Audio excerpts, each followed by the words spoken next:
السلام علیکم ناظرین، آپ دیکھ رہے ہیں بریلینٹ پی ایس سے۔ میں ہوں شاہد چشتی۔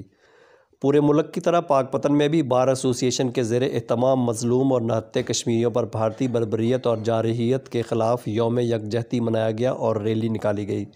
ریلی کی قیادت ڈسٹرکٹ بار ایسوسی ایشن پاک پتن کے صدر ملک محمد تبریز ایڈوکیٹ، جنرل سیکرٹری مظہر خان ڈھوڈی ایڈوکیٹ نے کی۔ ریلی میں وکلاء کی کثیر تعداد نے شرکت کی۔ شرکاء نے کشمیریوں سے اظہار یکجہتی کے لیے بینرز اور پلے کارڈ اٹھا رکھے تھے۔ ریلی سے مقررین نے خطاب کرتے ہوئے کہا کہ بھارت 70 سال سے مظلوم نہتے کشمیریوں پر بھارتی بربریت اور جارحیت کر رہا ہے۔ ہم ہر لمحہ اپنے کشمیری بھائیوں کے ساتھ ہیں اور مقبوضہ کشمیر کی آزادی تک ہم چین سے نہیں بیٹھیں گے۔ کشمیر پاکستان کا اٹوٹ انگ ہے اور انشاءاللہ ایک دن کشمیر پاکستان کا حصہ بن کر رہے گا۔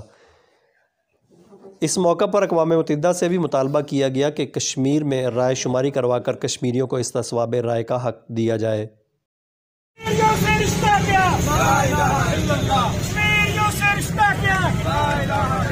کشمیری ہمارے بھائی ہیں، ہمارا جینا اور مرنا ان کے ساتھ ہے، تو ہم انشاءاللہ تا قیامت تا وقت آزادی کشمیر کے ساتھ ہیں۔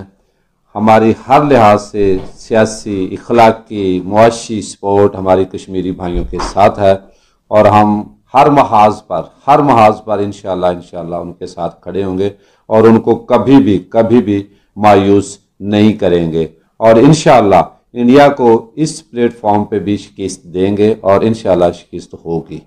جی ویورز، اگر آپ نے ابھی تک ہمارا چینل سبسکرائب نہیں کیا تو سبسکرائب کیجیے اور ساتھ میں دیے گئے گھنٹی کے بٹن کو ضرور دبائیے تاکہ اپڈیٹس آپ کو باقاعدگی سے ملتی رہیں۔